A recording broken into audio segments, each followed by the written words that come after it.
Now, do people typically ignore like their gut feeling when they encounter a call like that? Is it more based off of instincts, or is it just like, oh, I know what this is. This is a Yeah.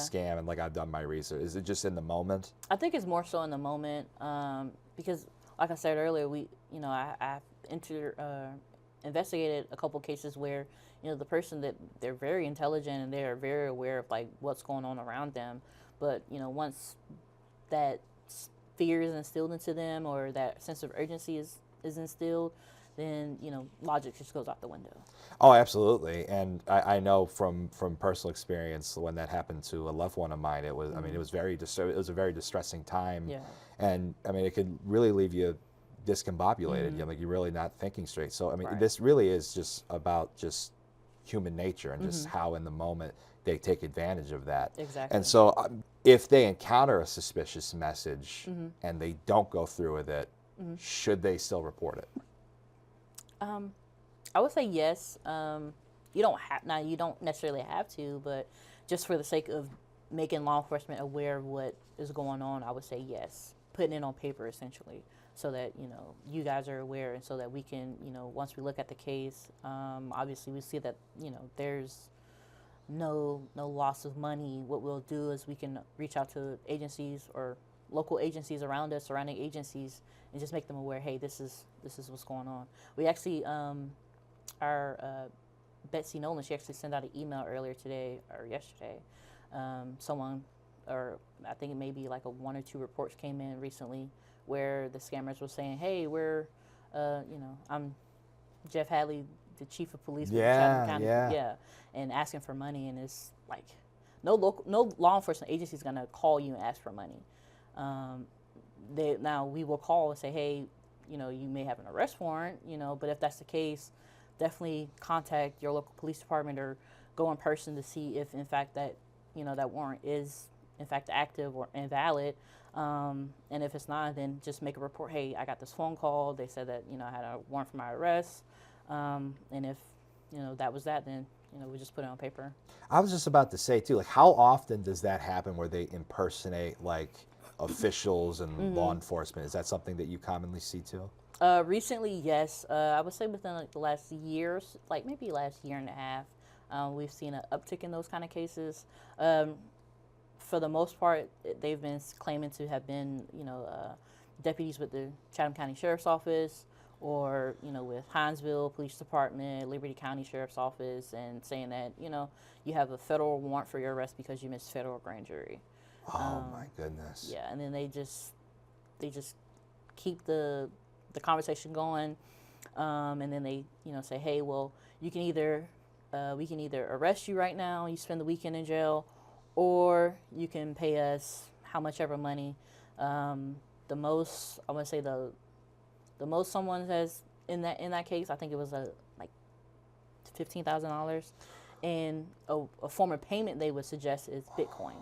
So they would make the person, take money out their bank account and then go to a Bitcoin ATM, which could be at any convenience store. It's a yellow machine and it has Bitcoin on it. Why And Bitcoin? Bitcoin, because it's a lot harder to trace than actual cat. Well, it's a lot harder to trace than moving money from bank account to bank account. So what goes into the cryptocurrency cases is, we can't get any personal information from a wallet address until it gets to an exchange. And an exchange is basically Bitcoin's version of a bank. Oh my gosh. So it'll go from one wallet address to another wallet address to like 6 different wallet addresses split off, and then finally it gets to like their version of a bank, and it's like maybe $100, but the victim put in like $15,000. So this is getting like really scary now too, especially with the advent of AI and yeah. all of this. Like, how is the police department like keeping up with that? And like, is it almost unpredictable to kind of, is it just like, or as it goes? When you say keeping up with it, what do you mean? Like keeping up with how they're with their techniques, because like you're like now they're using like Bitcoin, like Yeah. that's insane. That's insane to Yeah. me. I think it's just kind of like, looking at the reports that we get and trying to find, I guess, the information in the report that details, this is what happened, this is how we got from point A to point Z, and then trying to make sense of everything. Because, I mean, these cases are very complex. They really are. And, You're like blowing my mind with some of this stuff. Like the fact that they're using Bitcoin is like crazy. Yeah. So, and and sometimes, or half the time, they're not even getting the person to go to the Bitcoin ATM.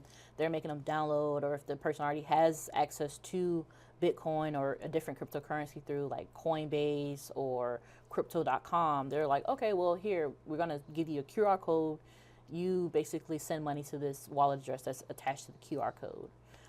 And then that initial wallet, we will have to, we can't get anything from that initial wallet because it's not attached to an exchange, so to speak. So once the money goes into the wallet address, we then have to trace it from that wallet address to wherever it goes.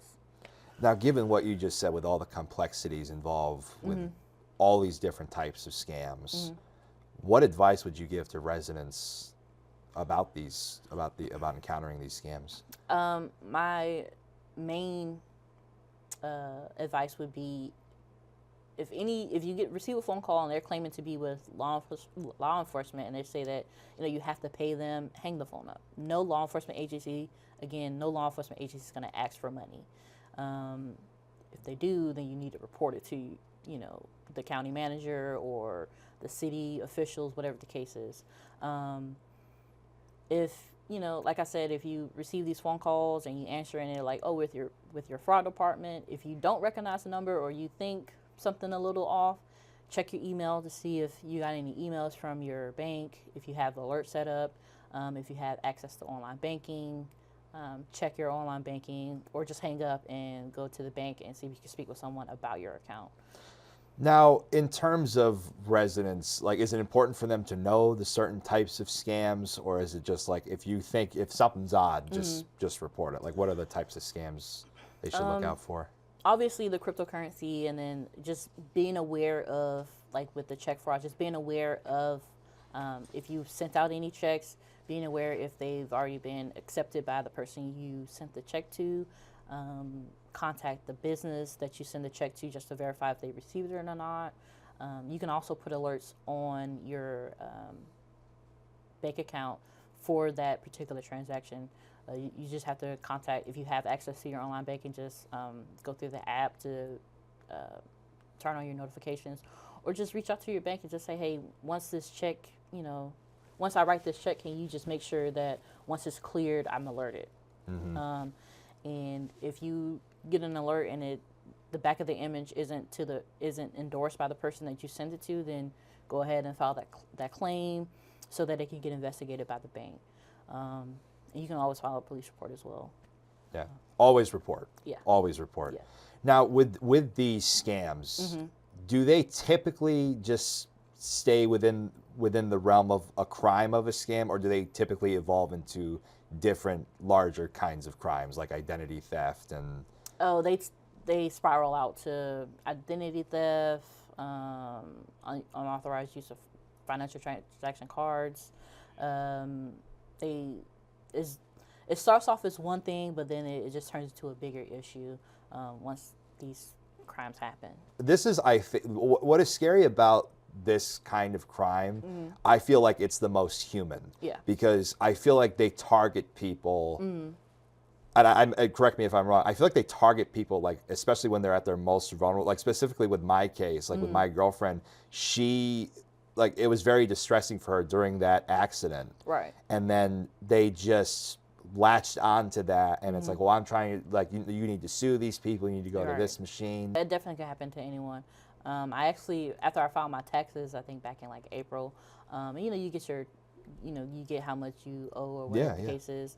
I started receiving scam calls saying, hey, we can help you with your taxes, like your payback. And I'm like, well, I already took care of that. I recently just got a call. I was paying off some of my student loans, and I've gotten 3 separate calls from 3 separate numbers saying they were the same person. Yeah. And I looked at and then they called my work phone. Yeah. They called my work phone. I'm like, how are you how do they typically find that information about people? Is there like a database? I think it's just because, most of the things that we do is public knowledge. I think, for the most part, it seems like there's a randomization of like the phone number. So they'll call a number, and if it does come back to an individual, they may do, some kind of public information on that individual that the phone number comes back to. So like if you do a Google search of a phone number and it comes back to me, you can do a Google search of my name and you can see stuff from like high school where, I played basketball in high school. So like some articles from that pop up,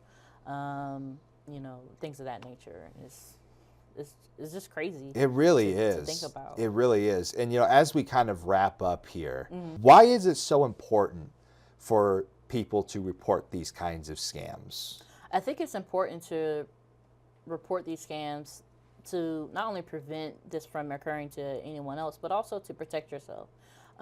Because, when scams like this happen, they may not only just attack you from like getting your money, they may also try to use the information they've obtained from you to then, open new lines of credit, to basically make it to where you can't do anything.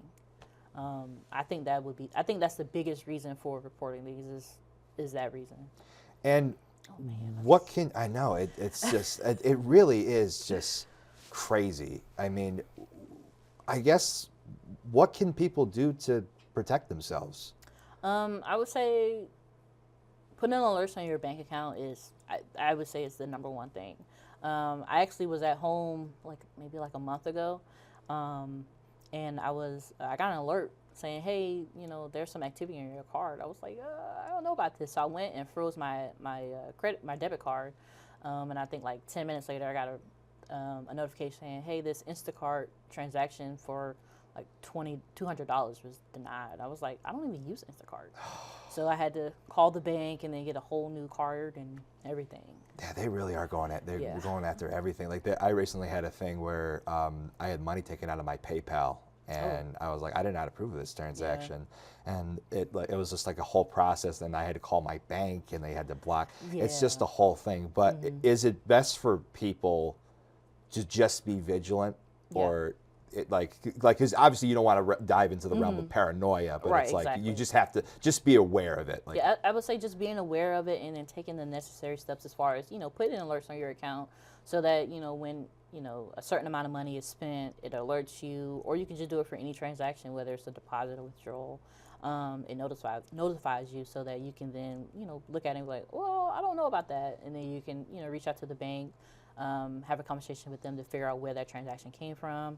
Or you just look at your bank statement or your online banking to see about that. I will also say, when you receive emails, just be mindful of the emails you get. Before you, click on any phone numbers or anything in the email, just hover over the email the email address that's sent to you, the email, just to see if there's any kind of, I would say any kind of, what's the word? Misspellings. Because, some people, they claim to be with Amazon. There are some cases where people are contacted and they were like, oh, I received the email from Amazon about an order for an iPhone. I didn't purchase an iPhone. And they click the number to call it, and then they call the number, and then next thing you know, they're getting scammed out of money because the number it's not for Amazon. It's just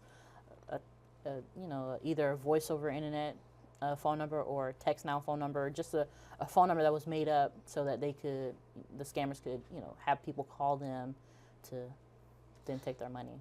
Thank you so much for your insight. This is incredibly, very insightful. And I understand this can be very complex, but I think the way that you laid it out was very helpful. And I think it can help a lot of residents too. I hope and so. Just like what she was talking about, being proactive is very important when dealing with these types of scams. Just know that it can happen to anyone. It can happen to someone like Detective Keiana Robbins, could happen to a county employee, it can happen to anyone. And like she said, be proactive and just be alert. Thank you so much, and just remember, be vigilant and be proactive.